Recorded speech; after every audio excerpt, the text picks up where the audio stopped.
Hello 1000 PS fans, I'm here at the Lake Como at the Concorso d'Eleganza. It's one of the most exclusive old-timer events in the world, and I'm here obviously with one of the most exclusive men with the biggest knowledge. He knows something about every bike, I guess. Is it right, Paul d'Orléans? D'Orléans, yes, c'est correct. That's perfect. Yes. I've seen you last year and the year before, I Yes. think, and the first thing I thought was, this is some eccentric art guy, fashion guy maybe. And then I saw you talking about every motorcycle in detail, and I was fascinated. Yeah. So finally, I can ask you everything about every bike. Anything you want. Can you tell me something about your person, your story, your history? What are you doing? Well, I started collecting motorcycles in 1984.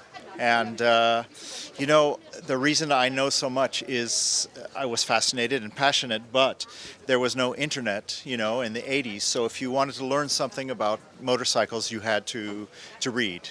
So I started collecting magazines and I started collecting books. And over the next few years, I ended up with like 3,000 books on motorcycles, which I read all. And I have a pretty good memory, so I retained the information, and my enthusiasm only grew over time.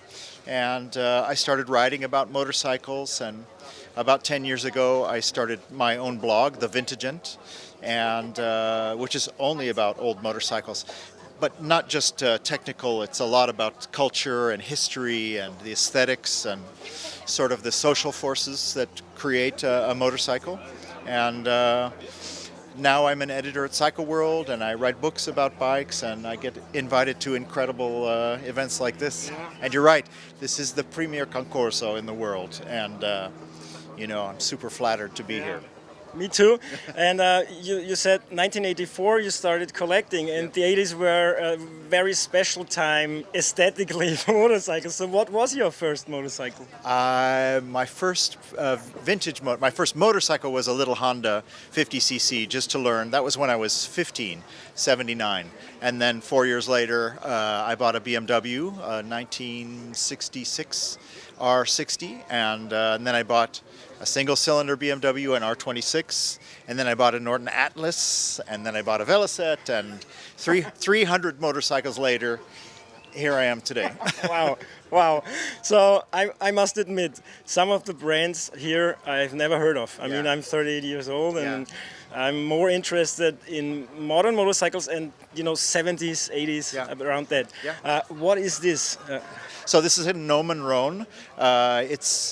Gnome Rhone was an old French aircraft manufacturer in World War I, and after World War I, they took a license to make their first motorcycle, which was the design was by ABC, and ABC was the first flat twin, like a BMW. But this was 1918, so this is 5 years before BMW existed. ABC was already making a flat twin like this.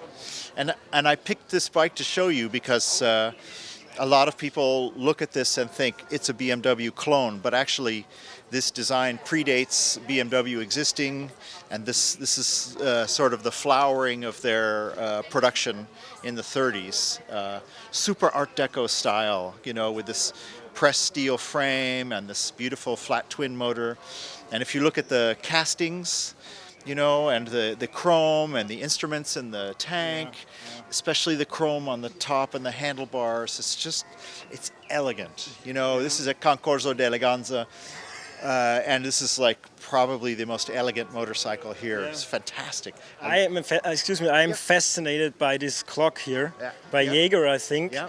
It's an 8-day movement. Yes. I mean, this alone would cost, I guess, about 15,000 No, euro. they're not so bad. Big clocks like this, if you find them at a show, they're 1,000 euros for a nice one. Yeah, not so bad. But this is particular because generally the bezels, the glass breaks, and people replace them with smooth glass. So to find them with the original green bevel glass like this is super rare. Those are correct and original. That's the kind of stupid detail that we have to know for a Concorso. And does every bike have to be 100% original? Or? Oh, If It better be. no. Let's say it's a race bike with real history. It could have had a new frame, a new engine, repainted fairing. But if that's all part of the history, then it's fine. It's really kind of depends on the bike. If it's just a standard production bike like this, if it's really, really not original, then yeah, they won't be invited. Yeah. So these bikes are all invited to the show. You can't, there's no one to write a letter and say, please take my bike. There's no application. Generally, the organizers, Stefan Knittel and Fred Jacobs at the BMW Museum, they know who the collectors are, they know what they've got, and they think, what are our categories this year? Well, this year is pushing the envelope, technically, so that's this particular category of 6 bikes. And so each bike represents sort of technical or aesthetic advance for motorcycling. Yeah.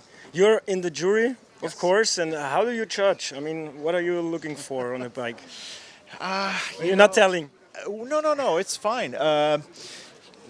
So it's some combination of what makes a motorcycle compelling. What's really interesting about a motorcycle? Let's say in this case, super Art Deco. It's like a perfect Art Deco design with this crazy Bernardet sidecar with the little airplane fins at the back. It's completely charming. In the cream, it's like fantastic. And then you have this HRD, world's fastest motorcycle in 1936. And then you have this Majestic, which is another French Art Deco, and the Bommerland, which is crazy Czechoslovakian design. Yeah. But for a winner in a category, it has to have like a magic mixture of technique and aesthetics, the way the motorcycle is presented. For me, it's really important that they're used, that they're ridden.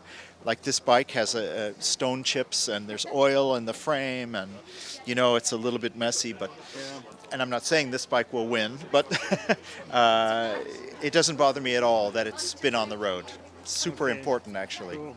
So I'm very curious who's gonna win, and I would really love to talk about another bike, if you will. Oh, sure. Okay. Yeah, okay. Thank you very much.